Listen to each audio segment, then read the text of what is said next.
మనిషికి మంచేదో చెడేదో తెలియచెప్పేది సంప్రదాయం. ఇది మేలు ఇది కీడు అంటూ హెచ్చరించేది సంప్రదాయం. మానవుడి మనుగడలో అడుగడుగున అండగా ఉండేది సంప్రదాయం. మార్గదర్శకత్వం చేస్తూ ముందుకు నడిపించేది సంప్రదాయం. తప్పొప్పులు తెలియచెబుతూ తప్పటడుగులు వేయకుండా కాపాడేది సంప్రదాయం. జీవితానికి అర్థం చెప్పే వేదమంత్రం సంప్రదాయం. జీవితం అనే ఆలయానికి ధ్వజస్తంభం సంప్రదాయం. జీవం తొణికిసలాడే సంప్రదాయం నిలిచి ఉన్నంత వరకే ఏ జాతి అయినా జవసత్వాలతో నిండి ఉంటుంది. మరి సంప్రదాయం అనే మన మహోన్నతమైన సంపదని అనేక రూపాల్లో మీకు అందించడానికి వచ్చింది ఏబిఎన్ సంప్రదాయం. సంప్రదాయం కార్యక్రమానికి స్వాగతం, సుస్వాగతం. మనిషి పుట్టేది గర్భాలయం, చదివేది విద్యాలయం, శరీరానికి సమస్య వస్తే ఆశ్రయించేది వైద్యాలయం. మనిషి జీవితంలో అడుగడుగున ఆలయాలే. అర్థం చేసుకుంటే అణువణువున సంప్రదాయమే. ఆలయం అనేది మన సంప్రదాయంలో అతి ముఖ్యమైన భాగం.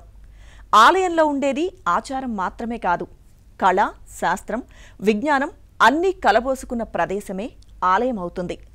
దేవుణ్ణి రాయి అనుకునేవాడికి ఆలయం అనేది కేవలం ఒక కట్టడం కావచ్చు, కానీ ఆధ్యాత్మికతని అవగాహన చేసుకున్న ఆస్తికులకి అదే ఓ అపురూప ప్రదేశం, తమ అస్తిత్వాన్ని మార్చేసే పుణ్యక్షేత్రం. దేవాలయం సెగ్మెంట్లో శేర్లింగంపల్లి మండలం గోపన్పల్లి గ్రామంలో వెలసిన 800 ఏళ్ల చరిత్ర కలిగిన శ్రీ రంగనాథస్వామి ఆలయాన్ని సందర్శించబోతున్నాం.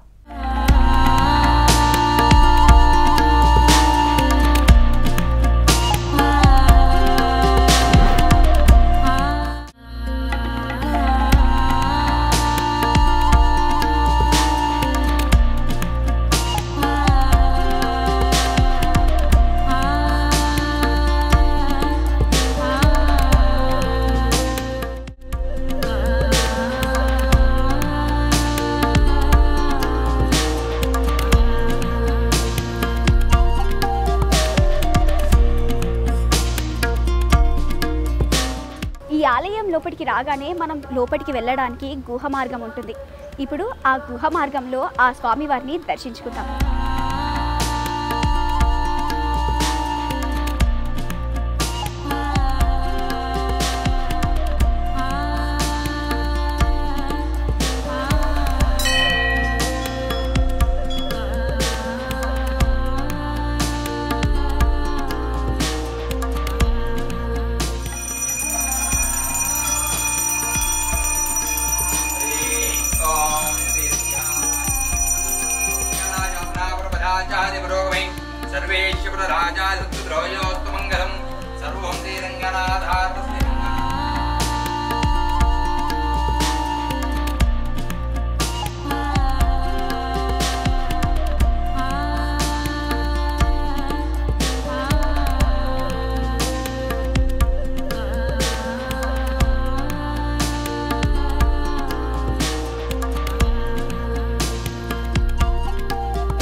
మనం ఆ స్వామి యొక్క మూల విరాట్ని చూస్తే ఆ స్వామి ఆదిశేషు పైన పడుకున్నట్లు, నాభి నుండి ఆ బ్రహ్మ, అలాగే స్వామివారి దగ్గరే 4 అమ్మవార్లు ఉన్నారు.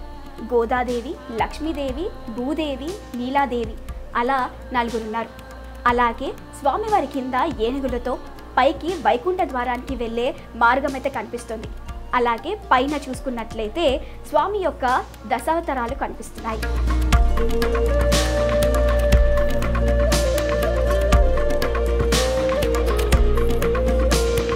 ఇది స్వామివారి యొక్క మూల విరాట్ విశేషం.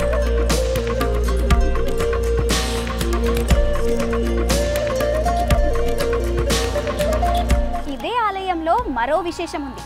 ఇక్కడ చింత చెట్టుకి వినాయకుడు స్వామి వెలిసాడట. ఇప్పుడు మనకు కనిపిస్తుంది చూడండి, ఈ ఆకారంలో వినాయకుడిని ఇక్కడ ఉన్న ప్రజలు, భక్తులు పూజిస్తూ ఉంటారు. గుహల మధ్యలో అలాగే చెట్ల మధ్యలో మనకి ఇంకో స్వామి అయితే ఇక్కడ కొలువై ఉన్నారు. ఇక్కడ మనం చూస్తున్నట్లయితే ఆంజనేయ స్వామి యొక్క గుడి అయితే ఇక్కడ మనకు కనిపిస్తుంది. అలాగే మనం ఈ ఆంజనేయ స్వామిని కూడా దర్శించుకుందాం. ఇక్కడ ఉన్న ప్రధాన అర్చకులు అజయ్ గారు ఉన్నారు. వారితో మాట్లాడి ఈ ఆలయం గురించి తెలుసుకుందాం. నమస్తే అండి. జై శ్రీమన్నారాయణ. ఈ ఆలయం ఎప్పుడు స్టార్ట్ అయింది? ఈ ఆలయం స్వయంభూగా వెలిసింది అంటున్నారు. అది ఆలయం యొక్క ప్రాముఖ్యత గురించి చెప్తారా? ఇది రంగనాథ స్వామి దేవాలయము. సుమారు 850 సంవత్సరాల క్రితము పొడించెరు గ్రామంలో ఉండేవారు. మనకి ఏదైనా వస్తువు కావాలంటే మన దగ్గర ఉన్న ఇచ్చిపుచ్చుకునే ధోరణి, మన దగ్గర ఇంట్లో పళ్ళమే కానీ పుష్పమే కానీ ఏ వస్తువు అయితే పండిందో ఆ వస్తువు అక్కడ పెట్టాలి, అక్కడ నుంచి తెచ్చుకునేది. అదే నల్లగండ్ల గ్రామస్తులు వాళ్ళు ఏదైనా పండిన ధాన్యాన్ని తీసుకెళ్ళి చెరువు గ్రామంలో పోయడానికి వెళ్ళినప్పుడు నేను వస్తా అని శబ్దం వస్తే అందులో వారు ఒక ధైర్యం చేస్తే దయ్యమా భూతమా స్వామి అని ఒక భక్తుడు అడిగి స్వామి వారిని అడగడంతో నేను రంగనాథ స్వామిని ఇక్కడ ఉన్నానంటే అతను ఏదైతే ఒడ్లు కోసి చెలిమి ఉంటుంది ఆ ఒడ్లు కోసి చెలిమితో విగ్రహాన్ని వెలికి తీసి ఎడ్ల బండి మీద తరలించుకుంటూ పరిగెత్తుకొని వస్తున్నప్పుడు చెరువు గ్రామస్తులకు తెలిసింది. అయితే స్వామివారు ఇక్కడున్న స్వామివారిని ఇక్కడే ప్రతిష్ఠింపజేద్దాం కదా, మీరు అలా తరలించుకెళ్తున్నారని అడిగిస్తే వెనుకడికి చెర్లకొలను చూస్తే ఎడ్లు 10 అడుగులు వెనక్కి వేసేటి కానీ ముందుకు వేయకూడదు. అలాంటి చెర్లకొలను కొట్టినా కూడా పరిగెత్తుకుంటూ సెంట్రల్ యూనివర్సిటీ ఏదైతే ప్రస్తుతం హైదరాబాద్ సెంట్రల్ యూనివర్సిటీ ఏదైతే ఉందో ఆ యూనివర్సిటీ లోపల స్వామివారి యొక్క పెద్ద గృహాల మధ్యలో స్వామివారి గుడి నిర్మింపజేశారు. ఎందుకంటే దూళ్ళలో వెళ్ళి చనిపోతే వాటి చర్మాలతో డోలు డప్పుకు వినియోగించారు. భారీ వర్షం పడుతుంటే ఎటేళ్ళాలు తెలియక ఇక్కడ కత్తులు కటాలతో కట్టిన గృహలకు ప్రవహించారు. అయితే స్వామివారు ఏదైతే ఎడ్ల బండి తరలించుకొని ఇక్కడ వచ్చిన తర్వాత అక్కడ ప్రశ్నింపజేద్దామనుకున్న సమయంలో వారి వర్షం పడుతుంటే ఏటేళ్ళు తెలియక అందులో గృహలు ప్రవహించారు. ఈ రక్తమడుగులో నేను ఉండలే అని చెప్పి స్వామి అక్కడ ఒక పాదం పెట్టి ఇక్కడ పిలిచి ఎక్కడైతే స్వామి పాదం పెట్టారో అక్కడ ఇప్పటికి కూడా తామరపు ఆకారంలో స్వామివారి పాదం ఆకారంలో ఉండి తామరపూలు ఉంటాయి.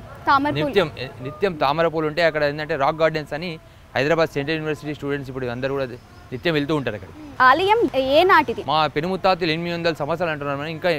ఇంకా పూర్వమే మాదే ఇప్పుడు 8వ పీడి. మా తాతయ్యలు సింగరే పంతులు రాఘవయ్య రాగయ్య అని 8 పీడీలు వెళ్ళిపోయినాయి. 8 పీడీల తర్వాత మా నాన్నగారు ప్రభాకర్ గారు, ఇలా వారి తర్వాత నేను మా బ్రదర్స్ అందరూ కూడా చేసుకోవడం వంశపారంపర్య అర్చకత్వం చేస్తూ వస్తున్నాం. ఈ ఆలయంలో ప్రత్యేకమైన పూజలు ఏంటి? ఇక్కడ స్వామివారి ప్రతిరోజు ఉదయం మహాభిషేకం ఉంటుంది, అలంకరణ, విష్ణు సహస్రనామ పారాయణం ఉదయం 6కి, తర్వాత 10:30 గంటలకు మహాఆరతి ఉంటుంది. మళ్ళీ మహాభోగం మధ్యాహ్నం మహాభోగం, స్వామివారికి సాయంకాలం సేవ ఉంటుంది. విష్ణు సహస్రనామ పారాయణ తర్వాత సాయంకాలం కూడా మళ్ళీ శ్రీరంగనాథ స్వామి అష్టోత్తర శతనామాలు ఉంటుంది. మళ్ళీ 7:45 నిమిషాలకు మహాఆరతి ఉండి.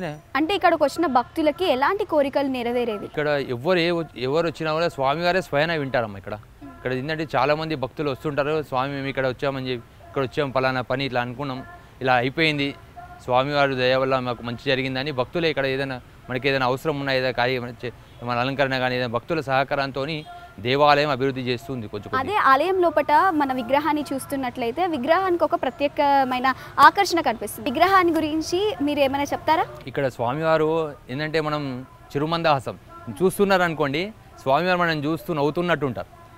ఇక్కడ మనకి ఇక్కడ చుట్టుముట్టు ప్రాంతాల్లో ఎక్కడ కూడా లేదు. గోదాదేవి, భూదేవి, నీలాదేవి, మహాలక్ష్మి 4 అమ్మవార్లతో ఉన్నారు ఇక్కడ స్వామి.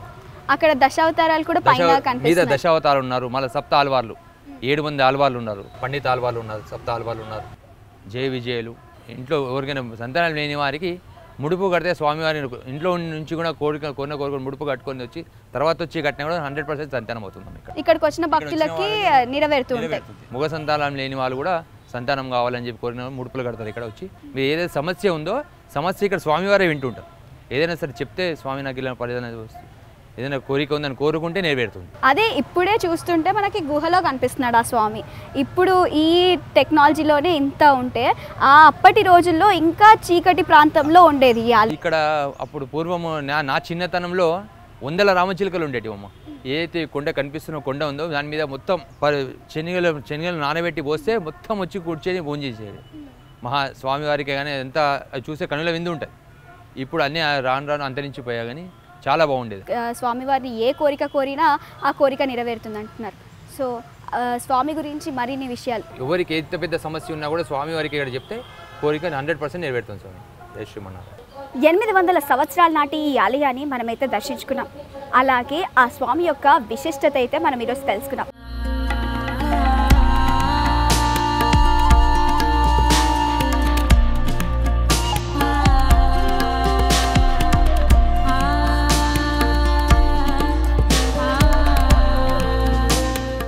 ఎక్కడో ఉన్న గ్రహాలతో మనకి సంబంధం ఏంటి అంటారు విజ్ఞానులు. అసలు మనం నివసించేదే ఒక గ్రహం మీద, ఆ విషయం మర్చిపోవద్దు అంటారు ఆస్తికులు. అంతరిక్షంలో కాంతి సంవత్సరాల దూరంలో అటూ ఇటూ తిరిగే గ్రహాలు మనిషి మనుగడ మీద ప్రభావం చూపించడం ఏంటి అని అంటారు నాస్తికులు. ఇంత పెద్ద భూమిని అంత పద్ధతిగా తిప్పుతున్న శక్తి ఏమిటో ఆలోచించమంటారు ఆధ్యాత్మికవాదులు.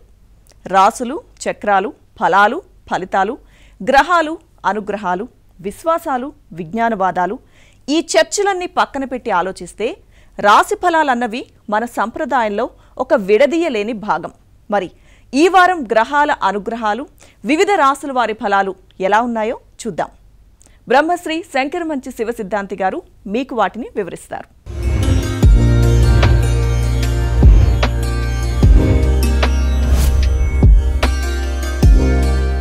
ఓం ఆపదామపహర్తారం ధాతారం సర్వసంపదాం లోకాభిరామం శ్రీరామం భూయో భూయో నమామ్యహం. మే 19 నుండి 25 వరకు ఉన్నటువంటి ద్వాదశ రాసుల యొక్క ఫలితాలు ఇప్పుడు చూద్దాం. ఈ వారము గ్రహ గమనాల్ని గనక పరిశీలన చేసినట్లయితే మేషరాశిలో బుధ శుక్రుల యొక్క సంచారం జరుగుతోంది. వృషభ రాశిలో గురువుతో పాటు సూర్యుడు కూడా అక్కడే ఉన్నారు. అలాగే కన్యా రాశిలో చంద్రకేతువులు, కుంభరాశిలో శని, అలాగే సహజ ద్వాదశ స్థానమైనటువంటి మీనరాశిలో రాహువు కుజుడు. ఈ వారము ఈ విధంగా గ్రహాలు ఆయా రాశుల్లో ఉన్నాయి. మొదటిగా మేషరాశి. మేషరాశి వారికి చాలా అద్భుతమైనటువంటి గ్రహ బలం కనిపిస్తోంది. 5 గ్రహాలు యోగిస్తున్నాయి. ద్వితీయ స్థానంలో గురువు, అలాగే జన్మరాశిలో ఉన్నటువంటి శుక్రుడు, లాభంలో శని, షష్ఠంలో ఉన్నటువంటి చంద్రకేతువులు. 5 గ్రహాలు ఎప్పుడైతే యోగిస్తాయో అప్పుడు ఆ రాశి వారికి చాలా అద్భుతమైన శుభయోగాలు ఉంటాయి. గ్రహబలం అనుకూలంగా ఉంది. చక్కటి ఏకాగ్రతతో శుభ ఫలితాల్ని అందుకుంటారు. లక్ష్య సాధనలో అనుకున్నది సాధిస్తారు. నలుగురిలో పేరు ప్రతిష్టలు పెరుగుతాయి. బంధుమిత్రులతో ఆనందకరమైనటువంటి క్షణాలను పంచుకుంటారు. ఈ వారము మేషరాశి వారు ఇష్టదేవతా ప్రార్థన చేయడం ద్వారాగా మేలైన ఫలితాలు అందుతాయి. వృషభ రాశి. వృషభ రాశి వారికి ఈ వారము 2 గ్రహాలు అనుకూలంగా ఉన్నాయి. 7 గ్రహాలు వ్యతిరేక స్థానాల్లో ఉన్న కారణం చేత పట్టుదలతో చేసేటటువంటి కార్యాలు సఫలీకృతమవుతాయి. ఏకాగ్రతతో చేసే పనుల్లో విజయాలుంటాయి. ఒత్తిడిని జయిస్తారు. పై అధికారుల సహాయ సహకారాలు ఉంటాయి. ఉద్యోగంలో శ్రమకు తగినటువంటి గుర్తింపు లభిస్తుంది. భూ సంబంధమైనటువంటి విషయాల్లో అనుకూల ఫలితాలు ఉంటాయి. కారణం ఏంటంటే భూకారకుడైనటువంటి కుజుడు లాభంలో మంచి ఫలితాలను ఇస్తున్నారు. భవిష్యత్ ప్రణాళికలని వేస్తారు. వాటిని అమలు చేసే విధానంలో కొన్ని ఆటంకాలు ఎదురవుతాయి. ఎక్కడా అధైర్యపడకుండా ధైర్యంగా ముందుకు సాగినట్లయితే విజయం సొంతమవుతుంది. ఈ వారము వృషభ రాశి వారు నవగ్రహ ధ్యాన శ్లోకాలు చదువుకున్నట్లయితే మంచి ఫలితాలు అందుతాయి. మిథున రాశి వారికి 3 గ్రహాలు యోగిస్తున్నాయి. లాభంలో శుక్రబుధులు, అలాగే దశమ స్థానంలో ఉన్నటువంటి రాహువు. చాలా విశేషమైనటువంటి లక్ష్మీ కటాక్ష యోగము ఈ లాభంలో ఉన్నటువంటి శుక్రుడు ఇస్తున్నారు. శుభ ఫలితాలున్నాయి. లాభంలో శుక్రుడి వల్ల లక్ష్మీ కటాక్ష సిద్ధి ఉంది. మీ రంగాల్లో అనుకూల ప్రోత్సాహకరమైనటువంటి వాతావరణం ఉంటుంది. బుధుడు మంచి వ్యాపార యోగాన్ని ఇస్తున్నారు లాభంలో. అలాగే వ్యాపారంలో శుభ ఫలితాలుంటాయి. బంధుమిత్రుల సహకారం అందుతుంది. అధికారుల సహాయ సహకారాలు ఉంటాయి. ఇంట్లో వారి వల్ల మేలు జరుగుతుంది. వారం మధ్యలో అనుకూలత ఉంది. ముఖ్య విషయాల్లో మొహమాటాన్ని దరిచేరనివ్వకండి. కారణం ఏంటంటే ద్వాదశంలో ఎప్పుడైతే రవి ఉంటారో అప్పుడు ఆత్మాభిమానంతో మనం ముందుకు వెళ్ళొద్దు. మొహమాటాన్ని తగ్గించుకోవాలి. కాబట్టి ఈ వారము మిథున రాశి వారు ఇష్టదేవతా ధ్యానంతో పాటుగా సూర్య ధ్యానం చేసినట్లయితే విశేషమైనటువంటి ప్రగతిని పొందుతారు. కర్కాటక రాశి వారికి 4 గ్రహాలు సహకరిస్తున్నాయి. 2 గ్రహాలు లాభంలో ఉండి అనుకూల ఫలితాలు ఇస్తున్నాయి. లాభంలో రవి గురువులు, అలాగే తృతీయ స్థానంలో ఉన్నటువంటి చంద్రకేతువులు కూడా చాలా మంచి ఫలితాలను ఇస్తున్నారు. అదృష్టం వరిస్తుంది. ఉద్యోగంలో మేలైన ఫలితాలు చోటు చేసుకుంటాయి. ఆర్థికంగా పొదుపు సూత్రాన్ని పాటించాలి. వ్యాపారంలో శ్రద్ధగా ముందుకు సాగాలి. కారణం దశమంలో ఉన్నటువంటి బుధుడు మిశ్రమ ఫలితాలను ఇస్తున్నారు. రుణ సమస్యలు లేకుండా చూసుకోవాలి. శుక్రుడు కూడా దశమంలో ఉండి మధ్యమ ఫలితాలను ఇస్తున్నారు. కాబట్టి ఎక్కడా మనం ఆర్థికంగా నష్టాలు రాకుండా చూసుకోవాలి. ఆరోగ్యం పర్వాలేదనిపిస్తుంది, వారాంతంలో మేలు చేకూరుతుంది. ఈ వారం అంతా లక్ష్మీ ధ్యానం చేయడం ద్వారాగా కర్కాటక రాశి వారికి శుభ ఫలితాలు అందుతాయి. సింహరాశి వారికి దశమంలో ఉన్నటువంటి రవి, భాగ్యకోణంలో ఉన్నటువంటి శుక్రుడు, 2 గ్రహాలు చాలా చక్కటి శుభ ఫలితాలను ఇస్తున్నాయి. ఎక్కడా అజాగ్రత్తగా పనిచేయకుండా శ్రద్ధగా పనిచేస్తే చక్కటి శుభ ఫలితాలు అందుతాయి. కారణం ఏంటంటే 7 గ్రహాలు మనకి వ్యతిరేక ఫలితాలను ఇస్తున్నాయి అని మనం దృష్టిలో పెట్టుకోవాలి. ఈ వారము సింహరాశి వారు ఇష్టదేవత ఆరాధన చేయడం ద్వారాగా సత్ఫలితాలని పొందుతారు. కన్యారాశి వారికి 4 గ్రహాలు యోగిస్తున్నాయి.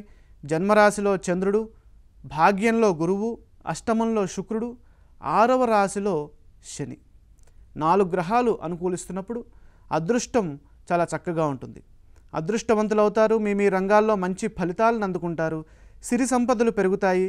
ఒక వ్యవహారంలో మీకు పెద్దల ఆశీస్సులు వస్తాయి. అనుకోకుండా అందిన ఒక సమాచారము ఊరట కలిగిస్తుంది. మీ స్వధర్మం మిమ్మల్ని సదా రక్షిస్తుంది. ఒక శుభవార్త మీకు మానసిక ప్రశాంతతను కలిగిస్తుంది. కుటుంబ సభ్యులతో ఆనందిస్తారు. కన్యా రాశి వారికి వ్యాపారంలో కూడా అనుకూల ఫలితాలు అందుతాయి. తులారాశి వారికి 2 గ్రహాలు యోగిస్తున్నాయి. 6వ రాశిలో రాహుతో కుజుడు కూడా కలుసున్నారు. ఈ 2 గ్రహాలు తులారాశి వారికి అనుకూలంగా శుభ ఫలితాలను ఇస్తున్నాయి. మిగతా 7 గ్రహాలు అశుభ ఫలితాలను ఇస్తున్నాయి. భక్తి శ్రద్ధలతో పనిచేస్తే విజయం వరిస్తుంది. ప్రారంభించిన పనుల్లో ధైర్యంగా ముందుకు సాగి అనుకున్నది సాధిస్తారు. విశేషమైనటువంటి కృషితో విజయం లభిస్తుంది. కారణం 7 గ్రహాలు ఎప్పుడైతే వ్యతిరేకంగా ఉంటాయో అప్పుడు మన కృషి ఎక్కువగా ఉండాలి.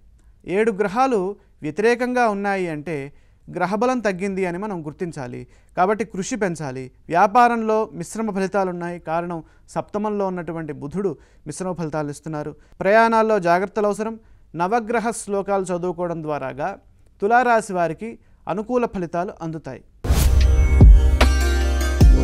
వృశ్చిక రాశి, షష్ఠ స్థానంలో ఉన్నటువంటి బుధుడు, సప్తమంలో సంపూర్ణ దృష్టితో సంపూర్ణ దైవబలాన్ని ప్రసాదిస్తున్నటువంటి గురువు, అలాగే లాభంలో కేతువు, చంద్రుడు, మొత్తం 4 గ్రహాలు అనుకూలంగా ఉన్నాయి.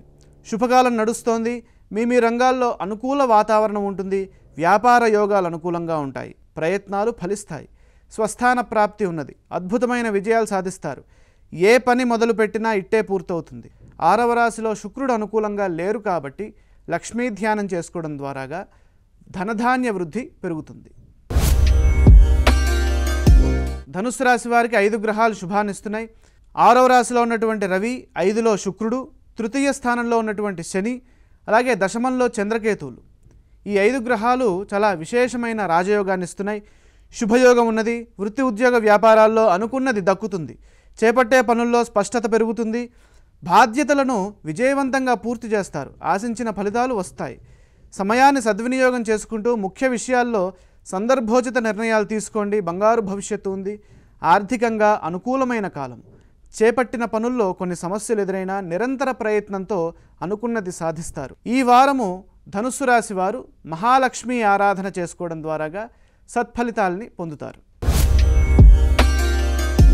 మకర రాశి వారికి కూడా 5 గ్రహాలు శుభాన్నిస్తున్నాయి. ఉపచయ స్థానమైనటువంటి తృతీయ స్థానంలో కుజరాహువుల యొక్క కలయిక విశేష శుభ ఫలితాలను ఇస్తోంది. ధైర్య సాహసంతో చేసేటటువంటి కార్యాలన్నీ ఫలిస్తాయి. కారణం ఏంటంటే కుజుడు తృతీయ స్థానంలో ఉన్నప్పుడు ధైర్యంతో చేసేటటువంటి అంటే మనోధైర్యంతో ముందుకు సాగినట్లయితే విశేష ఫలితాలని పొందుతారు. పంచమంలో గురువు దైవబలాన్ని ఇస్తున్నారు. చతుర్థ స్థానంలో ఉన్నటువంటి శుక్రుడు ఉచ్చస్థానంలో ఉండి అలాగే బుధుడితో కలిసి ఉండి చాలా రాజయోగాలను ఇస్తున్నారు. సకాలంలో పనులు పూర్తవుతాయి. దైవానుగ్రహంతో చక్కటి శుభ ఫలితాలు ఉన్నాయి. బంగారు భవిష్యత్తు ఉన్నది. స్వస్థాన ప్రాప్తి ఉంది. ప్రయాణాలు అనుకూలిస్తాయి. మకర రాశి వారు లక్ష్మీ ధ్యానం చేయడం ద్వారాగా ఈ వారం అంతా చాలా గొప్పగా ముందుకు సాగుతుంది. కుంభరాశి వారికి గ్రహబలం తక్కువగా ఉంది. కేవలం ఒకే ఒక్క గ్రహం అనుకూలంగా ఉంది. తృతీయ స్థానంలో ఉన్నటువంటి శుక్రుడు. తృతీయ శుక్రుడు ఎప్పుడైతే యోగిస్తారో అప్పుడు లక్ష్మీ కటాక్షం ఉంటుంది. కానీ మిగతా 8 గ్రహాలు అక్కడ వ్యతిరేకిస్తున్నాయి. కాబట్టి దాన్ని దృష్టిలో పెట్టుకొని ముందుకు సాగాలి. దూర ప్రయాణాల్లో జాగ్రత్తలు అవసరం, ఆరోగ్యంపై శ్రద్ధ అవసరం. ప్రశాంత చిత్తంతో ముందుకు సాగితే అన్నీ సర్దుకుంటాయి. వారాంతంలో ఒక వార్త ఆనందాన్ని ఇస్తుంది. కుంభరాశి వారు నవగ్రహ ధ్యాన శ్లోకాలు చదువుకోవడం ద్వారాగా ఈ అష్టగ్రహాలు వ్యతిరేక ఫలితాలని మనం అడ్డుకోవచ్చు. అంటే ఈ 7 రోజులు, అంటే ఈ వారం రోజులు ప్రతిరోజు నవగ్రహ ధ్యాన శ్లోకాలు చదువుకుంటూ నవధాన్యాన్ని నవగ్రహాల చెంత ఉంచినట్లయితే అనుకూల ఫలితాలు పొందుతారు. మీనరాశి వారికి 4 గ్రహాలు యోగిస్తున్నాయి. తృతీయంలో రవి, సప్తమంలో చంద్రుడు, ద్వితీయంలో బుధ శుక్రులు. అనుకున్నది సాధిస్తారు. మనోబలంతో విజయాలు సిద్ధిస్తాయి. ప్రతిభతో విజయాలను అందుకుంటారు. అదృష్టం వరిస్తుంది. ఆర్థికంగా అనుకూల ఫలితాలున్నాయి. సమాజంలో గుర్తింపు లభిస్తుంది. ఆత్మీయుల సలహాలు మంచినిస్తాయి. బంధుమిత్రులతో ఆనందంగా గడుపుతారు. ఒక శుభవార్త ఆనందాన్ని ఇస్తుంది. మనోధైర్యంతో ముందుకు సాగితే చిన్న చిన్న సమస్యలున్నా అవేమి ఇబ్బంది చేయవు. మీనరాశి వారు ఈశ్వరారాధనతో పాటుగా జన్మరాశిలో ఉన్నటువంటి కుజరాహువుల యొక్క వ్యతిరేక ఫలితాలని మనం అడ్డుకోవాలి అనంటే సుబ్రహ్మణ్యేశ్వర స్వామి వారి ఆరాధన చేసినట్లయితే మీనరాశి వారికి చాలా చక్కటి శుభ ఫలితాలు అందుతాయి. మంచి మాట ఎవరి నోట విన్నా మంచిదే, ఎప్పుడు విన్నా మంచిదే. ఎందుకంటే మంచి మాట అనేది ఎవరి నోట విన్నా ఎవరికైనా పనికొస్తుంది. ఎప్పుడు విన్నా ఎప్పుడో ఒకప్పుడు ఉపయోగపడుతుంది. అందుకే మంచి అనేది ఎవరు చెప్పినా వినాలి. మేలు కోరేవారు చెబితే మరింత శ్రద్ధగా వినాలి. మేలు కోరి చెప్పే వచనం ప్రవచనంగా మారుతుంది. మనిషికి బలాన్ని, మనసుకి ప్రశాంతతని కలిగిస్తుంది. మరి ఈ వారం ప్రవచనం సెగ్మెంట్లో మనకి మంచి మాటలు వినిపించడానికి వచ్చారు శ్రీ వల్లూరి భట్ల రాఘవాచారి గారు, ఇంకా శ్రీమతి అనుపమ శర్మ గారు. వారు చెప్పేదేంటో ఆలకించండి.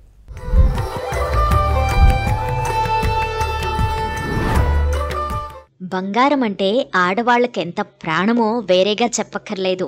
కానీ కాలిపట్టీల విషయంలో మాత్రం బంగారం కాకుండా వెండిని మాత్రమే ఆడవాళ్లు ధరిస్తారు. భారతీయ సంప్రదాయంలో మహిళలు వెండి పట్టీలు ధరించటం ఎప్పటినుంచో పాటిస్తున్న ఆచారం. ఆడవాళ్లే కాదు, మగవాళ్లు కూడా చేతులు, కాళ్లకు వెండి కంకణాలు, కడియాలు ధరించేవారు. భారతీయ సంస్కృతిలో పురాతన కాలం నుంచి ఆడపిల్లలు తమ కాళ్లకు వెండి పట్టీలు ధరించడం ఆనవాయితీగా వస్తోంది. అమ్మాయి పుడితే చాలు, చుట్టాలు కూడా వెండాభరణాలు తయారు చేసి బహుమతిగా ఇస్తూ ఉంటారు. వెండి పట్టీలు ధరించటం వల్ల మీ పాదాలు అందంగా కనిపిస్తాయనడంలో సందేహం లేదు. అయితే ఆధ్యాత్మికంగానూ కొందరు మహిళలు తమ కాలి వేళ్లకు వెండి మెట్టెలు ధరిస్తారు. అలాంటి ఇల్లు సానుకూల శక్తితో నిండి ఉంటుందని నమ్ముతారు. నిజానికి బంగారంతో పోలిస్తే వెండిలో గొప్ప వైద్య గుణాలు ఉంటాయి. వెండి యాంటీ మైక్రోబయల్ ఏజెంట్గా పనిచేస్తుంది. వైరస్లు, బ్యాక్టీరియాలు శరీరంలోకి ప్రవేశించకుండా వెండి అడ్డుకుంటుంది. అలాగే గాయాలు త్వరగా తగ్గిపోవడంలో కూడా వెండి సహాయపడుతుంది.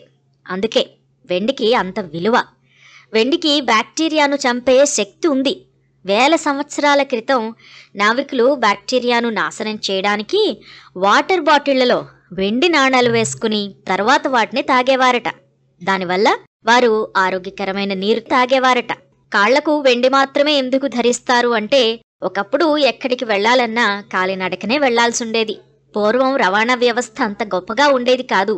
దీంతో మట్టిదారుల్లో ఎన్నో కిలోమీటర్లు నడవాల్సి ఉండేది. అప్పుడు వైరస్లు, బ్యాక్టీరియాలు శరీరంలోకి ప్రవేశించకుండా వెండిని కాళ్లకు కంకణాలుగా ధరించేవారు. కాలి పగుళ్లను కూడా వెండి తగ్గిస్తుంది అనేది ప్రజల నమ్మకం. ఓం నమో నారాయణాయ నమః. ఇవాళ మనం భక్తితో చాలా మంది గుళ్ళకు వెడుతూ ఉంటాం. అయితే వెళ్ళిన తర్వాత ఏం చేయాలి, గుళ్ళో ఎలా ఉండాలి, ఏమిటి? అసలు గుడి అనేది ఒక శక్తి కేంద్రం. మరి అలాంటి శక్తి కేంద్రానికి వెళ్ళినప్పుడు దానికంటూ కొన్ని రూల్స్ ఉంటాయి, కొన్ని పద్ధతులు ఉంటాయి, కొన్ని విధానాలు ఉంటాయి. అవి చాలా మందికి తెలియదు. ఏదో వెడుతూ ఉంటారు, వస్తూ ఉంటారు తప్ప వాటి గురించి ఇవాళ సమగ్రంగా మనం తెలుసుకుందాం.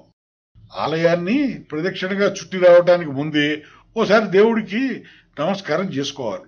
నిదానంగా ప్రదక్షిణలు చేసిన తర్వాత అప్పుడు ఆలయంలోకి ప్రవేశించాలి.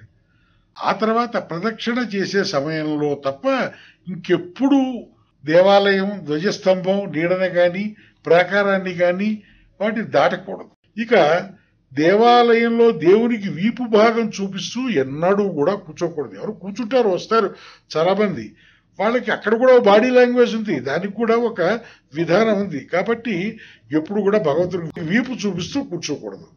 ఇక శివాలయంలో లింగం నందికి మధ్యలో ఎప్పుడు నడవకూడదు. చాలా మంది అటు ఇటు గబగబా నడుస్తుంటారు, కానీ ఆ పని చేయకూడదు. నందికి శివుడికి మధ్య నుంచి ఎప్పుడు కూడా నడవకూడదు, అది మహాపాపం. సంప్రదాయం అంటే ఎక్కడో లేదు, మంచి మనుషుల జీవన విధానమే సంప్రదాయం. మంచి మనసులు పాటించే ఆచారమే సంప్రదాయం. మరిన్ని మంచి విశేషాలతో వచ్చే వారం కలుద్దాం. నమస్తే.